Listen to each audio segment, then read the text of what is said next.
You woke up this morning and the first thing you did was check your phone before you spoke a word, before you had a single thought of your own. You handed the first minutes of your consciousness to strangers.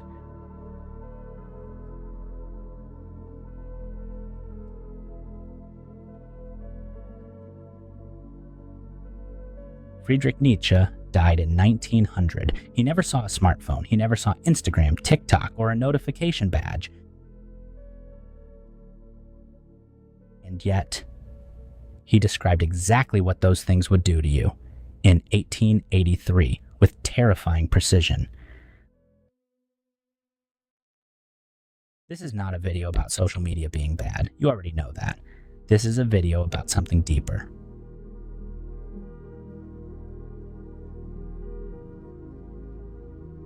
The individual has always had to struggle to keep from being overwhelmed by the tribe.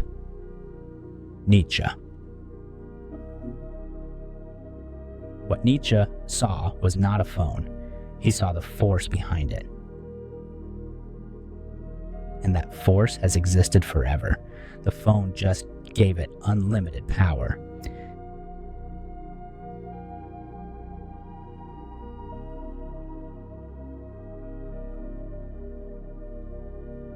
Nietzsche lived in a world that was changing faster than anyone could understand. God was losing authority, science was rising, cities were exploding, with people who had left their villages, their identities behind, and in that vacuum, something dangerous emerged: the herd. Not a literal herd, a psychological one. Millions of people, suddenly anonymous, suddenly uncertain, reaching for the same things because the same things were reaching for them. The same newspapers, the same fashions, the same opinions, the same fears. Nietzsche watched this and called it the most dangerous thing he had ever seen. Not war, not poverty. The voluntary surrender of the self. He had no idea it would get this bad.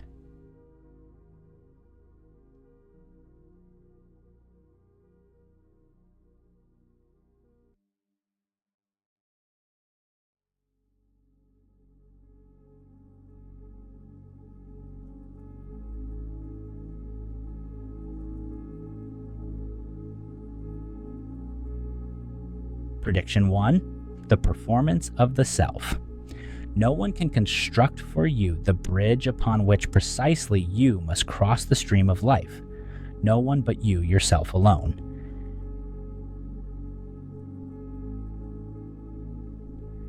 Nietzsche said most people never build their own bridge. They copy someone else's and call it their life.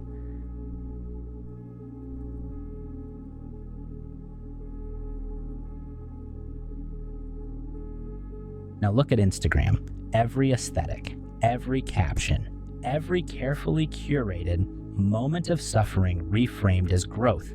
Every life that looks like a template. You are not sharing your life. You are performing a version of it that you calculated would be accepted. And the longer you perform it, the harder it becomes to remember what was real.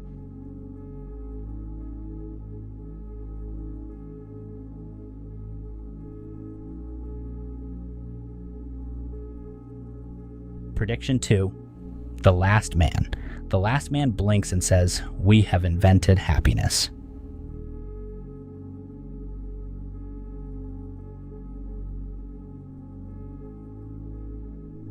The last man is Nietzsche's most disturbing idea, a person who has optimized for comfort so completely that they have lost the capacity for greatness, for struggle, for meaning. They are not unhappy. They are something worse, content with very little, convinced it is everything. Scroll, like, watch, scroll again. The last man does not create. He consumes. He does not live. He is entertained. And he calls this happiness because he has forgotten what else happiness could mean.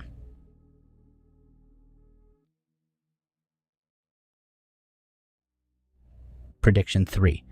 The death of depth. In individuals, insanity is rare, but in groups, parties, nations, it is the rule.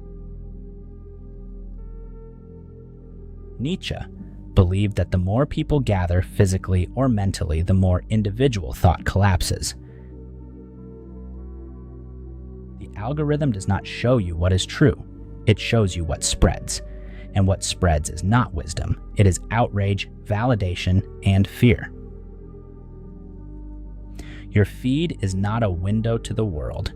It is a carefully constructed environment designed to keep your nervous system slightly agitated, just enough to keep scrolling. Nietzsche called this the herd instinct.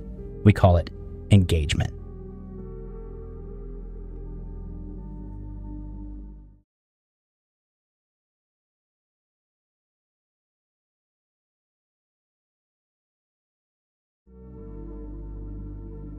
Let me ask you something honestly.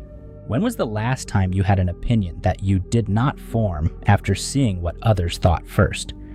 When was the last time you sat in silence, not meditating, not listening to something, just sat with your own mind and let it go wherever it wanted to go? When was the last time you created something that no one else would ever see?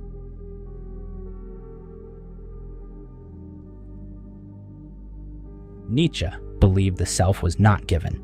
It was built, slowly, painfully, through resistance and solitude and the courage to disagree with everyone around you, including yourself. That process requires space, silence, boredom, the kind of long, uncomfortable emptiness that every app on your phone is specifically designed to prevent. This is not an accident. The platform does not want you to find yourself. A person who knows themselves deeply is very hard to manipulate.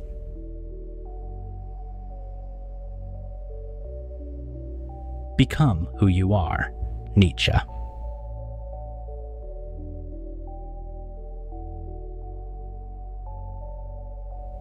But you cannot become who you are if you spend every quiet moment becoming what others want you to be.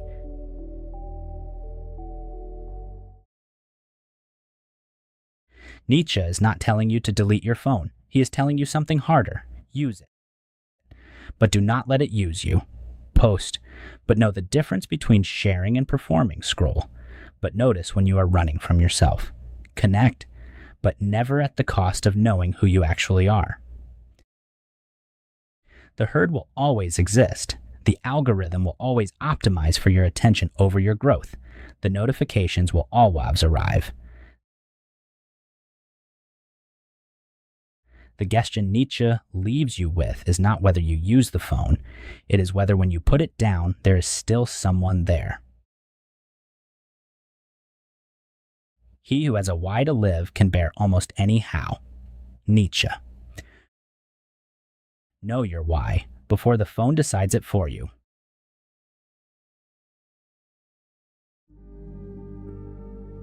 Subscribe.